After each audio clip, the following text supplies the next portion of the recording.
Imagine, my friends, that the house you're living in right now is built above a huge ancient cemetery full of treasures and gold. But this cemetery is cursed, guarded by jinn who have been there for centuries. These aren't just any regular jinn, though. These are the daughters of Iblis himself. Now, when you discover that beneath this cemetery lies an enormous treasure, something truly magnificent, you're going to want to open it and take what's inside. But that's where the story begins, full of challenges, suspense, horror, and mystery. A dangerous war erupts between the evil jinn and the good jinn. This is all part of today's story, a dangerous tale packed with events and secrets that you've never heard before. Before we start, I want you to get comfortable, find a cozy spot, grab a tea or coffee, and prepare for a thrilling ride as I tell you this story. And please, leave a like to support me. Now, let's dive in. My name is Khalid, and I'm 30 years old. I'm a teacher at a middle school. My house is located in a strange region, one that's neither desert, village, nor urban area. To the right, you'll see fields and greenery, and to the left, mountains and rocks. The area is inhabited by simple people, mostly farmers and workers, but also by criminals who are on the run from the law. Despite the humble nature of the place, my family lived there surrounded by respected people like university professors, doctors, and businessmen. My father, God rest his soul, was a simple man. He had a small library where he sold books, and he worked hard to provide for my education and future. He was always there for me, supporting me every step of the way. One day, after my father's passing, I had a gathering at my house with friends and family to mourn him. Among the visitors was a man named Haj Abdullah, my father's close friend, and a man named Sheikh Adnan. Sheikh Adnan, who had traveled from Morocco, shared stories about my father and mentioned that he had come to offer his condolences. As the evening went on, I couldn't shake off the feeling that something strange was happening. My father's library, which I wasn't allowed to enter, started to seem like it held more than just books. Later, as I was sitting with my mother and wife, they both seemed affected by the loss of my father. I felt their support, but still, something felt off. The next day, I received a phone call from Sheikh Adnan. He told me that he was returning to Morocco but would be back soon. When he returned, he shared something that shocked me. He told me that there was a hidden energy in our house, especially near the room that had been closed off by my father. After some investigation, it turned out that there was a large ancient pharaonic tomb buried beneath our home, full of treasures, mummies, and gold. At this point, I thought the government would come and seize everything. But then, Haj Abdullah stopped me. He told me that the value of what was buried beneath our house was immense, more than the budget of a small country. The treasures included not just gold, but precious mummies and rare items. My friends, this is where the story gets even more intense. You won't believe what happened next. At 11:55, I couldn't believe what was happening. Was it really to this extent? Isn't this illegal? I asked myself. But then my uncle, Haj Abdullah, turned to me and said, "What law, my son? This is your land, and this entire house is yours. Everything here belongs to you. Whatever we find, it's yours. All of it, yours and your family's." As soon as I realized what they were after, I knew they were after treasure. I quickly told them, "Listen, I don't have the money for all that digging equipment or any of the stuff needed for this. I can't afford it." But Hajj Abdullah cut in and said, "Who told you that, my son?" The spiritual guide, the Faqih, replied, "Don't worry about the expenses. The people buying this treasure from under the ground will cover it. You won't need to worry about money. We will dig without anyone noticing. As for your house, you can tell them that something exploded under the floor and you'll need to fix it.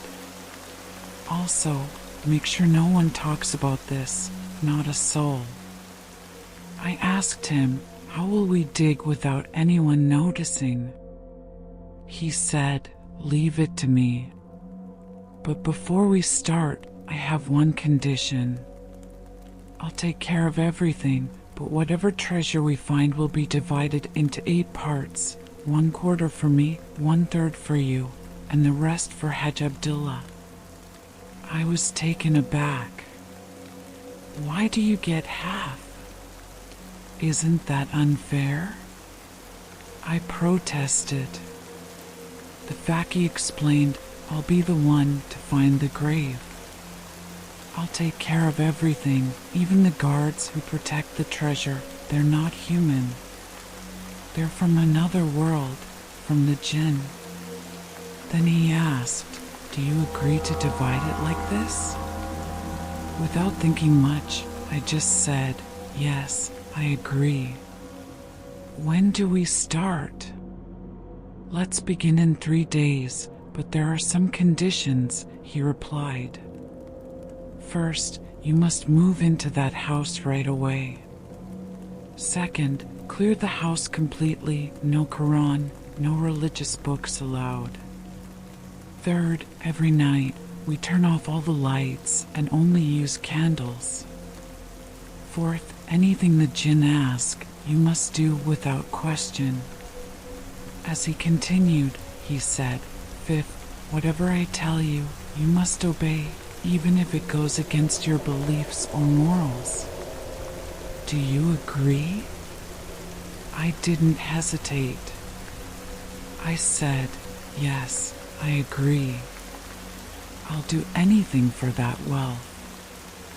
I've dreamed of a life like that since I was a child." The Faqih then pulled out a piece of yellowed paper, folded it carefully, and handed it to me. It was written in a strange, unrecognizable language with strange symbols. He took a small knife, pricked his finger, and dropped his blood on the paper. Then he made me do the same, and so did Hajj Abdullah. We signed the contract with our blood. Afterward, they left, and I went upstairs to my mother. My wife and I talked with her. My mom was worried and asked, "Did Hajj Abdullah leave?" I said, "Yes, he's gone." She asked, "Was he with the Faqih?" I replied, "Yes, he was. The Faqih is an old friend of my father's." When my mom heard the name Faqih Adnan, she froze. "What does he want with you?" she asked. I told her he's just visiting. I invited him to stay with us for a few days. But my mom had a bad feeling about it. "Your father never liked them," she said. "Be careful, my son." I reassured her, "Don't worry, Mom. Everything will be fine." But her concern only grew stronger. That night, things took a strange turn. I heard loud noises and tremors from above. My wife screamed in fear. I rushed upstairs, terrified. When I entered the room, I found my daughter lying on the floor, eating like a wild animal, her eyes wide open in a strange, frantic manner. I was horrified. I quickly ran to her, splashed water on her face, and tried to wake her up, reciting verses from the Quran, but it was like she wasn't even there. Finally, she began to regain her senses and said, "I saw a man, all black, coming up from the floor. He was coming straight for me." I rushed to the spot where she said she saw him, but there was nothing there. I told her, "You must have been dreaming. There's nothing there." But she was adamant, "No, Dad. I saw him." I felt a shiver run down my spine. I realized I had made a dangerous deal, and my dreams of wealth might just cost me my soul. The next day, I went downstairs to talk to my mom. She could tell something was wrong. "What's going on, son? What did the Faki and Haj Abdullah want with you?" she asked. I lied. "They're just visiting. Nothing serious." But she knew better. "You can't trust them," she warned. "They bring nothing but trouble." That night, after everyone went to sleep, I stayed awake, troubled by the strange occurrences and the thoughts of the contract I had signed with my own blood. My mom's words echoed in my mind, "The door that opens may never close again." And I realized I had made a terrible mistake. That night, everyone was fast asleep, and I was thinking about waking up the next day. Everything would be fine, just as usual. My wife, Hanan, went to the balcony to catch a bit of fresh air, just to enjoy the quiet for a while. Suddenly, my little daughter, Malik, came to her mom and said, "Mom, I want my toys that are upstairs." Hanan calmly responded, "Sweetie, just wait a little bit. Play with something here for now, and when your dad wakes up, I'll ask him to get them for you."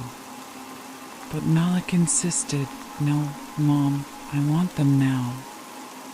Hanan was trying to be gentle but firm. "Honey, we'll wait until your dad comes home later tonight. He'll bring them for you." Malik wasn't having it. I said, "I want them now, Mom." At this point, Hanan was a little surprised by Malik's tone, but stayed calm. "Okay, sweetie, just wait a bit more and I'll get them once your dad is home." But Malik wasn't having any of it. She was visibly upset. "You'll regret this, Mom. You didn't get me my toys, and you'll see," she said, her voice sharp and a little angry. Hanan was taken aback by her daughter's sudden defiance. Malik had never spoken like that before. Without thinking, Hanan raised her hand, almost as if to calm her down, but Malik darted away, running out of the balcony in a flash. Moments later, Malik was back again, standing near the balcony, and she repeated her demand for her toys. Hanan felt a chill run down her spine. She couldn't believe how determined Malik had become. "Enough!" Hanan snapped. "I've already told you I can't get them now. Why don't you go play with something else until your dad gets home?" But Malik, still irritated, said, "I want them now, and if you don't get them, you'll regret it." Hanan felt her heart race. Something was wrong. She didn't know how to handle this new side of her daughter. Meanwhile, I had been in the other room, unaware of the tension brewing between them. The night seemed to stretch on, and the atmosphere in the house had shifted. Little did I know, something much darker was about to unfold. Later that night, we had guests arrive, and as we gathered to talk, I shared the strange events with the local religious leader, the Fukaha. I told him everything that had happened earlier with Malik and the unsettling atmosphere at home. He listened attentively, his expression serious. "Something's not right," he said, his voice grave. "We need to take action tonight to ensure nothing more happens." As the evening deepened, we began preparations, and the air around us grew thick with tension. The Fukaha began chanting in strange, unintelligible words, preparing for a ritual that none of us fully understood. Suddenly, the ground seemed to shake as if an earthquake had hit. The Fukaha's eyes began to change, and his voice grew louder, more forceful. He told us to keep digging in a specific spot. As the workers dug deeper, they unearthed something, 3 small statues. But as they pulled them out, something sinister happened. A snake slithered from the hole, its eyes glowing, and the air was filled with an ominous, suffocating energy. The workers and I were paralyzed with fear. What had we uncovered? The Fukaha was ecstatic. "We found the treasure," he declared. But what did this treasure mean? What had we unleashed? The night was far from over. As we continued with the ritual, I was more confused than ever. The Fukaha mentioned something about hidden treasures and ancient forces. I couldn't make sense of it all, but I knew one thing for sure: whatever was happening, it was bigger and more dangerous than any of us had anticipated. We would have to face what was coming, and there was no turning back. Tomorrow, God willing, we'll negotiate with them and finish our work. So, the spiritual healer, or Faki, told us, "All right, tomorrow we'll finish up." And that was it. We had already worked tirelessly for a long time, digging intensely and making significant progress. By the time the night fell, we had nearly reached the end. We gathered the team and took them to a nearby house to rest until the morning. When we woke up the next day, we were ready to continue the job. I asked the Faki, "What are we going to do now?" He replied, "The next step is crucial. This is the part that will determine whether we continue this mission or stop right here." I asked him, "What exactly are we doing?" And the Faki looked at me seriously. "This is the most dangerous part of the entire operation. But don't worry. I'll be handling it." I was a bit worried, but I pressed him, "What exactly is going to happen?" The Faki calmly said, "I'm going to summon the spirit that guards this treasure, the one that protects it, so we can negotiate with it and see if it will accept our terms. If not, we'll have to close this hole and leave, just like we came." I was stunned. "What do you mean? Are you serious? After everything we've done, you want us to just walk away?" But the Faki was calm. "Trust me, if it doesn't negotiate, we'll leave, but I'm confident it will listen to us." At that moment, Abdullah stepped in. "Let's just wait and see what happens. We need to be patient." I couldn't hold back my excitement. "I'm telling you right now, no one is leaving this place without that treasure. We're either going to take the gold or I'll go down myself and search for it until I find it." The Faki and Abdullah exchanged worried glances. I could tell they were a little nervous about my intensity, but I was too driven to care. I had made up my mind. Nothing was going to stop me from reaching that treasure. We set everything up, and the Fakis started his ritual.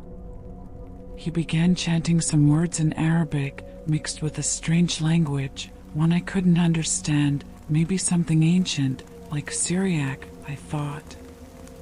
Then, as the Faki read his incantations, the room started shaking. The floor beneath us trembled, as if an earthquake was happening. The objects around us began to fall. The room was filled with a sense of terror as the air grew thick with something I couldn't explain. Dust and dirt began falling from the ceiling, and the whole house seemed to move with every chant the Faki made. He raised his voice and shouted, "By the power of the kings of the Jinn and the spirits of the past, reveal yourselves to us." That's when it happened. Everything went silent. Suddenly, two dark figures appeared, their eyes filled with malice and rage. It was two women, but their appearance was horrific. Their eyes glowed with an evil light, and they stared at us with hatred. One of them laughed, a sinister, mocking laugh, and asked, "Who called us here? Who dares to summon us?" "We are the gems of hell, the protectors of the treasure," they hissed. "Who among you called us? Who is the fool that summoned us from the depths?" In that moment, fear gripped us all. I had never experienced anything like it. We stood frozen, not knowing how to respond. Then, in the midst of the chaos, Abdullah and I could barely manage to speak. The Faki, however, stood his ground. He looked the dark entities in the eye and said, "I am the one who called you. I am the sorcerer, Adnan. I've read the incantations. I summoned you." The jinn responded, "What do you want, sorcerer?"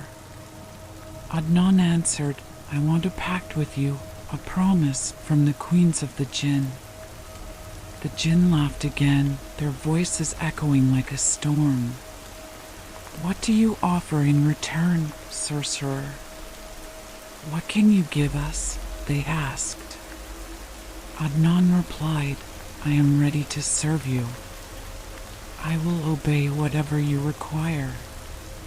Just give me the treasure." The jinn's laughter grew louder, and the tension in the room reached a breaking point.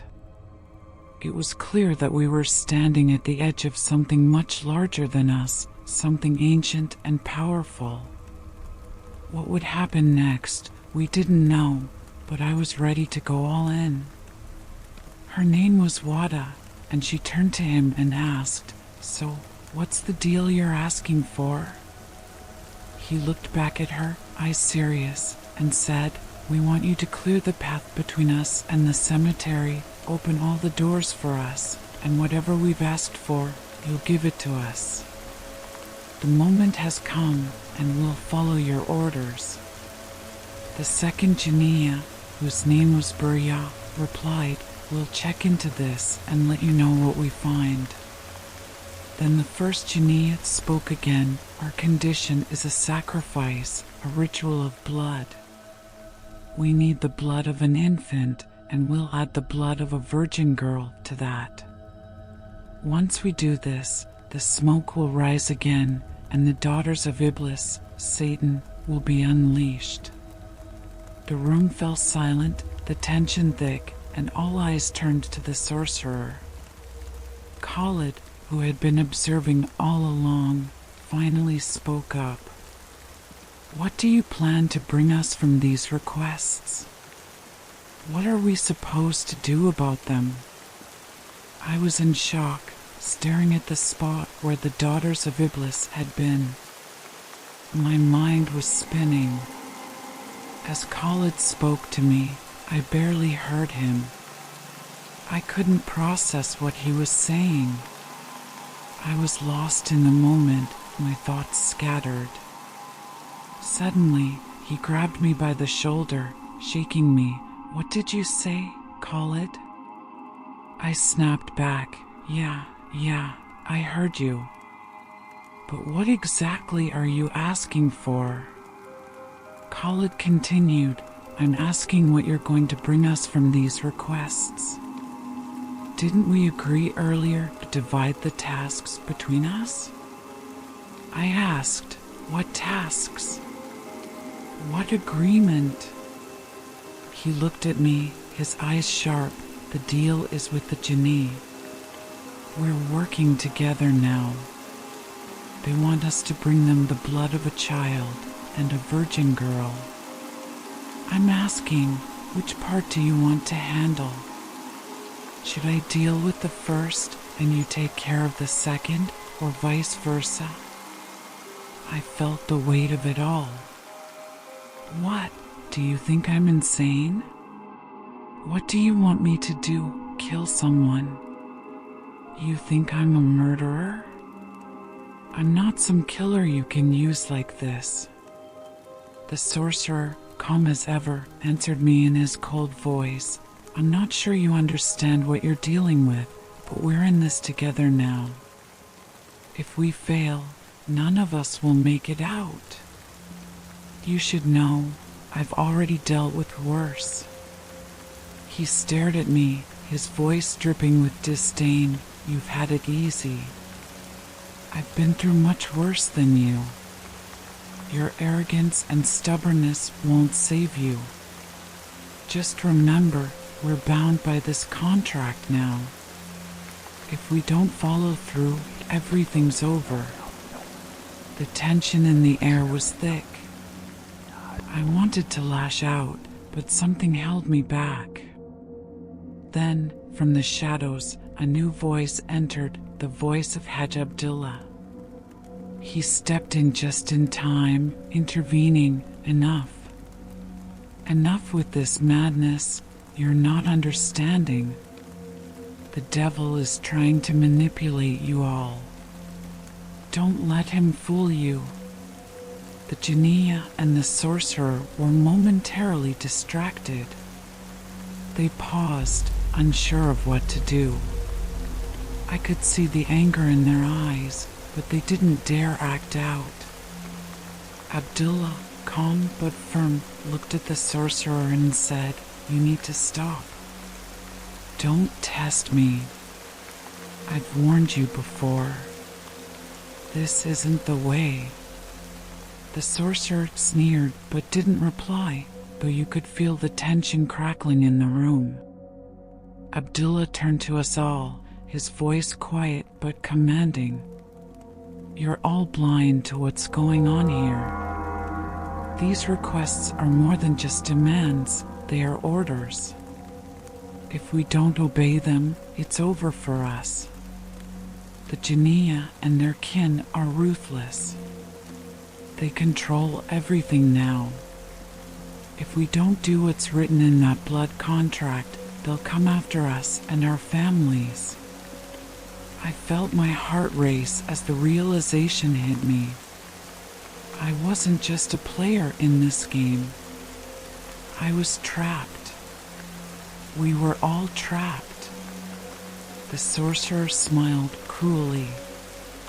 This is no longer about what you want.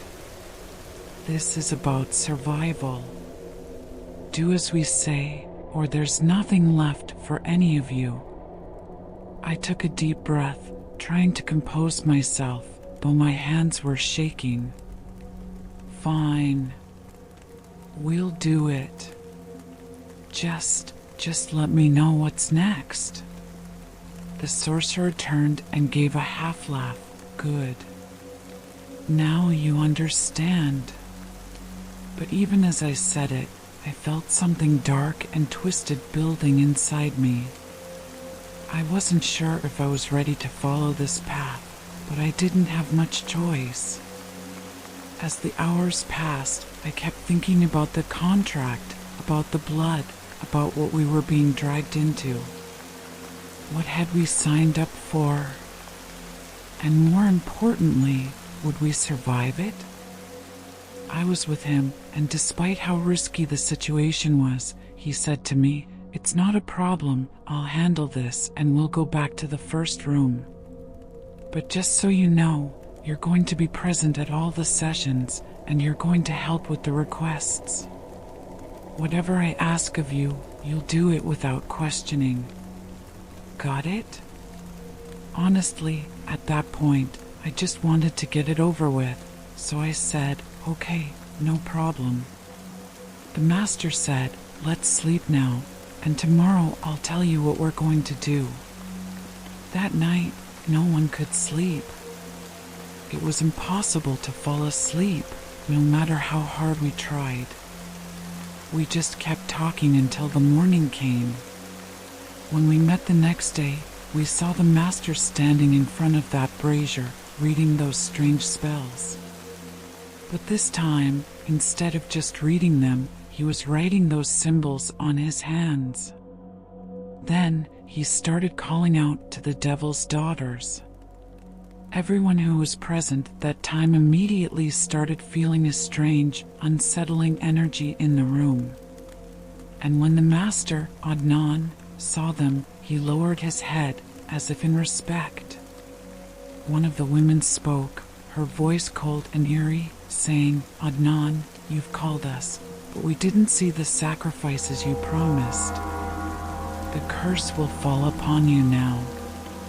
Master Adnan, desperate, began begging, "My queen, I swear by King Solomon and the magic of both humans and jinn that I ask for your mercy on my loyal servant, Adnan, who has served you faithfully." He pleaded, "Please, show mercy." She responded, "What do you offer us in return?" Adnan quickly said, "Whatever you command, my queen." She asked, "If the master of this place cannot provide the sacrifice, then he himself must be the offering." Adnan immediately tried to reason, "But, my queen, you granted us your protection, and now you want to take him as a sacrifice?" The woman, her voice cold, replied, "We never said we would kill him. What we want is for him to offer himself to us, marry us both, and then we will give you our blessing. If he refuses, he will burn in hell with the fire of the jinn." At this point, the master, clearly stunned by the words of the queen, answered, "Who wouldn't want to marry the queens of the jinn? You are the most beautiful beings in existence. How could I say no?" She smiled. "Good. The wedding will be tonight, precisely at midnight." Suddenly, the air thickened, and the devil's daughters disappeared in a cloud of smoke. Master Adnan turned to me and said, "Congratulations, you're getting married tonight." I stood there frozen, my mind racing. "What are you saying? Do you really want me to marry them? Are you out of your mind? You want me to marry jinn?"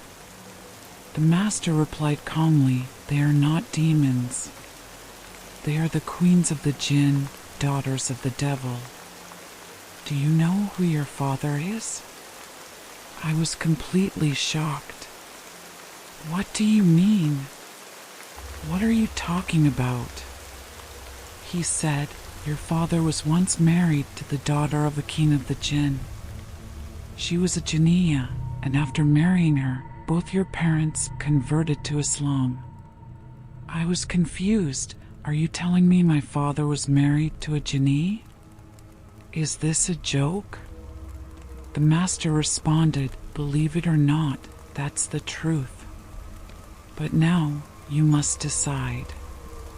Either you marry them or you die by the fire of the jinn." At that moment, a voice inside my head echoed, "You've heard them. This is your chance.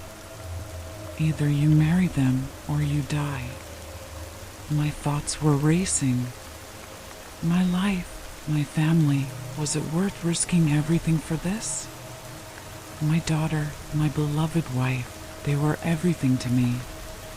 I had to find a way back to them, no matter what. Another voice echoed, "This is your destiny." Will you accept it? I stood there in shock as the weight of the decision crushed me. And at that moment, I made up my mind. I couldn't let go of everything I loved. I was with him, and he was serious, saying, "It's okay, no problem. I'm taking care of things now, and I'll get back to the first group. But just so you know, you're going to attend all the sessions, and you'll be helping with the requests. Whatever I tell you to do, you need to do it. No arguments, understood?" Honestly, I didn't want to argue with him. I just wanted to get through it, so I said, "Fine, no problem." The priest told us it was time to sleep, and that tomorrow he'd tell us what was going to happen. That night, none of us could sleep. We stayed awake talking until the next day. When we met, the priest stood in front of the brazier again, starting to read the incantations. But this time, he wrote something on his hands, calling out to the daughters of the devil. The moment they appeared in front of him, I could see their twisted, distorted faces. As soon as they showed up, the priest, Adnan, lowered his head in acknowledgement. Then one of the spirits spoke and said, "Adnan, you called upon us, but the sacrifices you promised haven't appeared yet. You should prepare for our curse to descend on you." Adnan, trying to keep his composure, replied, "I swear by King Solomon, and by the magic of humans and jinn, that you will forgive your loyal servant, the sorcerer Adnan." The spirit, still furious, asked him what he was offering in return for the sacrifice. Adnan told her it would be as she commanded, and that she should allow him to fulfill his promises. The spirit then said, if the master of the house couldn't bring the sacrifice, then he himself will serve as the offering. Adnan, desperate, said, "I beg of you, my lady, we have made an agreement. You gave us your word, and now you want to take it back."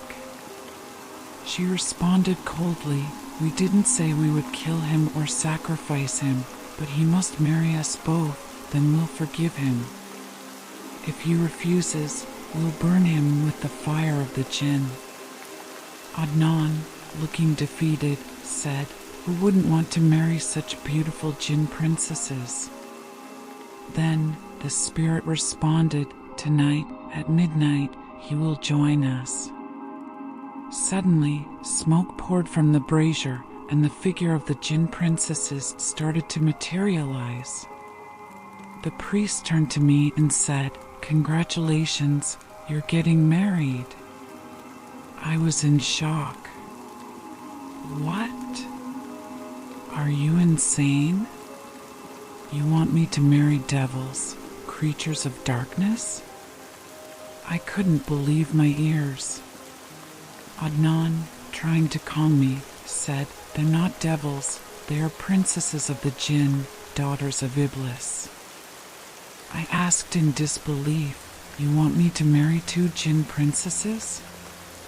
What kind of madness is this?" Adnan responded in a tone that stopped me in my tracks, "Your father did the same before you." I froze. "What did you just say about my father?" He replied, "Your father was married to a jinn princess, a daughter of a jinn king. And your mother, together with your father, converted her to Islam. Her name was Khadija, and she was a powerful spirit." I was stunned. "Are you lying, or is this some sort of twisted joke?" Adnan said, "I'm not lying. Whether you believe it or not, your father made a pact with the jinn. You're the chosen one, and now it's your turn to honor that legacy." Then everything became a blur. My mind couldn't process what was happening. The only thing that was clear to me was that I was about to face a fate that I couldn't escape. Whether I married them or not, the consequences would be catastrophic. Just as the clock neared midnight, smoke began pouring from the ground, and the Jinn princesses appeared again, more terrifying than ever. I felt trapped, unable to escape this nightmare. My mother, Fatima, had been there the whole time, but I didn't expect her to show up at that moment. She burst in, demanding to know why I was being dragged into this. "What's going on? Why is my son being forced into a marriage with these creatures?" she shouted. The tension in the room reached its peak. The priest, Adnan, tried to calm her, but she wasn't having it. "I've been watching you all along. I knew what you were doing from the start, and now you're dragging my son into this madness. You'll not touch him or our family." But just as things seemed to calm down, something shocking happened. The servants had uncovered a hidden tunnel beneath the cemetery, filled with treasure, gold statues, and trinkets. It was as if the entire graveyard was covered in gold. They tried to gather some of it to show Adnan, but that wasn't the point. Adnan turned to my mother and said, "You have no right to interfere in this, Fatima. Your son has already made his pact with us. If anyone tries to break it, the consequences will be severe." Before anyone could speak further, a harsh voice echoed through the room, a voice from the Jinn who had been watching us all along. "There is no contract. We don't care about your threats. You cannot take your son away from us." At that moment, I was frozen in fear, trying to comprehend what was happening. I was no longer in control of my life, no longer able to make my own choices. But something inside me clicked. I couldn't let it end like this. My daughter, my beloved Hanan, my family, they were worth fighting for. I had to find a way to break free from this madness, even if it meant defying the Jinn themselves. The moment I decided to fight, I felt the power of my ancestors and my faith surge within me, ready to defy whatever dark forces stood in my way. A voice echoed, "Nothing harms with his name, nothing in the earth or sky. He is the all-hearing, the all-knowing." And then, in the blink of an eye, everything vanished, everything disappeared, even the daughters of Iblis, Satan themselves. Suddenly, they were gone, not even a trace of them remained. The atmosphere became tense, and all we could hear was the unsettling sound of the Jinn. It was like a beating noise, and we couldn't understand what was happening. I heard the noise like that of an animal, thick, low-pitched. It was terrifying. At that moment, I looked at the sheikh, Faki Adnan, who was holding a prayer bead in the house and had his eyes closed. I couldn't figure out what he was doing. There was a sound of them retreating rapidly. The Muslim Jinn were strong, but we couldn't fully understand the strange words coming from the sheikh. I didn't know what to do, and neither did my mother, Fatima, the excavator, or Hajj Abdullah. We didn't know exactly what was going on. We just heard these strange sounds that resembled a dog growling, but deeper. I was crying, holding my mother's hand as she recited the Quran along with Hajj Abdullah. After a short while, the lights flickered on, but there was no one left in the house. The eerie sounds ceased. Everything vanished. But the excavation workers, those terrified, pale faces, they looked like they had seen something unspeakable. Then, out of nowhere, Khadija appeared. She had been veiled, but now she looked struck, like she was overcome with something dark. She whispered, "It's over. They've all left, gone back to where they came from. Thanks to God, we were finally freed from their grasp, and even Iblis himself couldn't interfere." The daughters of Iblis had already been cast out of their tribe. Fatima, my mother, looked at me and knew I was in a daze. I wasn't fully aware of what was going on. She urgently said, "Come on, we need to leave now, my son." But I wasn't in my right mind. I was in shock. It was as if something had overtaken me. She kept guiding me to follow her as we ascended to safety. Meanwhile, the excavators and Hajj Abdullah fled. The path to the cemetery, which had been open, was now sealed off completely. You might be wondering, was that treasure guarded by jinn? Yes, the jinn kings that had protected that treasure were dead. But we didn't care about the treasure. At that moment, our only concern was saving our souls, escaping the clutches of those dark forces. We were praying, "Oh, Lord, just let us leave this place unharmed, in peace and safety." The battle ended. The jinn of the fire worshippers were all gone, along with Iblis's daughters. But when we reached the top, there was Khadija kneeling before my mother, Fatima. "Don't worry, Fatima," she said. "I have fulfilled my promise. Your husband, before his death, made me swear to protect you. He knew that one day, the greed for this treasure would blind you all, and you would want to open the cursed grave. But I've made sure that will never happen."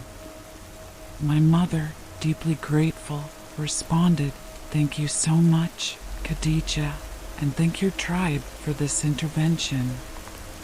I'll never forget what you've done for us." Khadija smiled, then warned my mother, "You must recite the Quran in your house to protect yourselves, and don't go near the grave again.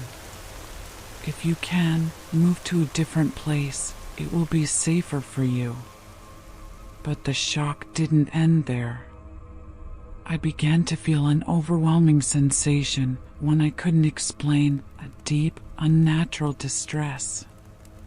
My mother noticed my strange behavior and said, "He's been possessed by a jinn, one of the evil ones from our battle." She quickly took me to a renowned healer, someone known for his ability to expel such forces.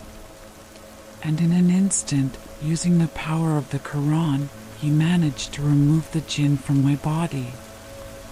I could feel the dark presence burning away. 3 days later, I finally came to my senses. I spoke with my mother, asking her to tell me exactly what had happened that day. Who was Khadija? Why did Faki Adnan say that my father had married a jinn? My mother's voice trembled as she explained, "Khadija was a Muslim jinn your father had married. When your father was young, he got involved with sorcery and dark magic. He was in league with a sorcerer who wanted your father to help him. But your father realized the sorcerer was dangerous, and that's when he freed Khadija. She had been under his control. Your father divorced the sorcerer's grip on her and took her as his wife. She stayed with him and helped him return to the right path." My mother's story revealed a deep connection between our family and the supernatural world. It was clear that the forces we had encountered were not random. They were tied to my father's past and the sacrifices he had made. The story was far from over, but we had survived, thanks to the protection of those who still fought for good. My mother continued, Your father didn't marry that Jinni woman in a real marriage. It was a fake one, just to free her from the sorcerer's control. The sorcerer had bound her with powerful charms. After your father repented and turned to the right path, he married her, but it wasn't a real marriage. It was just a way to protect her and get her out of that evil sorcery. She added, about 10 years later, your father confessed the truth to me, that the Jinni was a Muslim. I had accepted the situation because, in the end, that marriage wasn't real, it was just a strategy. And this woman, your father said, was not really married to him in the formal sense. He had only lied to the sorcerer to get rid of her chains. She was a special case. After hearing all of this, I was shocked. I couldn't believe my ears. I confronted my mother, asking why they had kept this from me. Life went on, and we continued as usual. But then one day, my wife, Hanan, came to me and said, I overheard your mother, Fatima, talking to a woman named Khadija. I reassured her, saying, No, that's just her friend. She came to visit. I didn't want to get into it. So, life continued, and everything seemed normal. I went to school, studied, and carried on with my daily routine. I didn't see Hajj Abdullah or the sorcerer again. Over time, we had 2 more children. My mother, Fatima, continued to teach people the Quran, with Khadija helping her. As for the cursed grave, it remained sealed forever, protected by the disappearance of the evil spirit that had once guarded it. The sorcerer's influence was gone for good. The moral of this story, my dear friends, is that human greed often blinds us, leading us to make decisions that ultimately bring our downfall. People, like Khalid, who desired the cursed treasure, thought they could make deals with the devil to gain wealth. But in the end, they would lose their soul, realizing too late that their soul was worth far more than any treasure. As the sorcerer Adnan had said, one can sacrifice everything, including their soul, for riches.